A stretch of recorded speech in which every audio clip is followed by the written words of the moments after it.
வணக்க மக்களே, சேமிப்பு கணக்கு வைத்திருக்கும் அனைவரும் கட்டாயம் தெரிந்து கொள்ள வேண்டிய மிக மிக முக்கியமான அறிவிப்புகள் வெளியாயிருக்கு. அது என்ன அறிவிப்புகள் அப்படிங்கிற முழு விவரங்களையும் தெரிஞ்சுக்க வீடியோ கொஞ்சம் கூட ஸ்கிப் பண்ணாமல் கடைசி வரைக்கும் முழுமையாக பாருங்கள். இதுதான் முதன்முறையாக நம்ம வீடியோவை பார்க்குறீங்கன்னா மறக்காமல் நம்ம சேனலை சப்ஸ்கிரைப் பண்ணிவிட்டு அந்த லைக் பட்டனை தட்டி விட்டுருங்க. வாங்க வீடியோக்குள்ளே போகலாம். சேமிப்பு கணக்குகளில் ரொக்க பரிவர்த்தனைகளுக்கான வரம்புகள் மற்றும் விதிமுறைகள் குறித்து பொதுமக்கள் தெரிந்து கொள்வது அவசியம். மேலும் இந்த வரம்புகளை மீறினால் ஏற்படும் விளைவுகள் என்னென்ன என்பதை பார்க்கலாம்.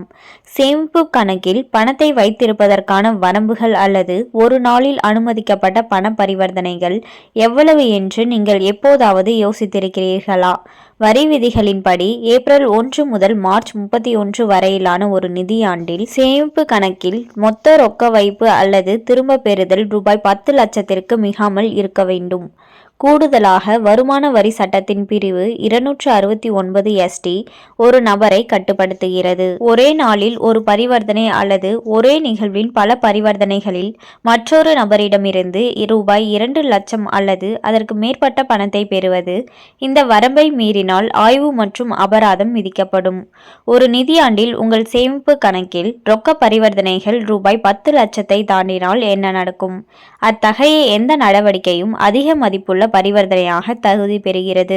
வருமான வரி சட்டத்தின் பிரிவு 114B கீழ் இதுபோன்ற நிகழ்வுகள் குறித்து வருமான வரித்துறைக்கு அறிவிக்க நிதி நிறுவனங்கள் கடமைப்பட்டுள்ளன.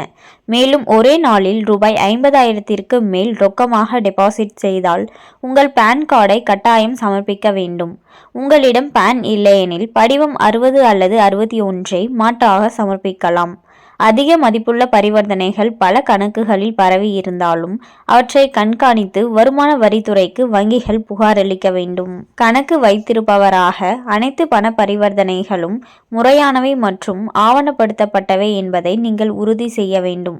இந்த விதிமுறைகளை கடைபிடிக்க தவறினால் அபராதம் அல்லது அதிகாரிகளால் மேலும் விசாரணை ஏற்படலாம். அதிக மதிப்புள்ள பரிவர்த்தனைகள் தொடர்பாக வருமான வரித்துறையிடம் இருந்து நோட்டீஸ் வரும் பட்சத்தில் நிதி ஆதாரத்திற்கான போதுமான ஆதாரத்தை நீங்கள் அளிக்க வேண்டும். ஏற்றுக்கொள்ளக்கூடிய ஆவணங்களில் வங்கி அறிக்கைகள், முதலீட்டு பதிவுகள் அல்லது பரம்பரை தொடர்பான ஆவணங்கள் ஆகியவை அடங்கும். எப்படி தொடர்வது என்பது பற்றி உங்களுக்கு நிச்சயமற்றதாக இருந்தால் ஒரு தொழில்முறை வரி ஆலோசகரிடம் கலந்தாலோசிப்பது செயல்முறையின் மூலம் உங்களுக்கு வழிகாட்டும் மற்றும் சட்ட தேவைகளுக்கு இணங்குவதை உறுதி செய்யும். இந்த வழிகாட்டுதல்களை புரிந்து கொள்வதன் மூலம் தனிநபர்கள் தங்கள் நிதி நடவடிக்கைகளை பொறுப்புடன் நிர்வகிக்கலாம்.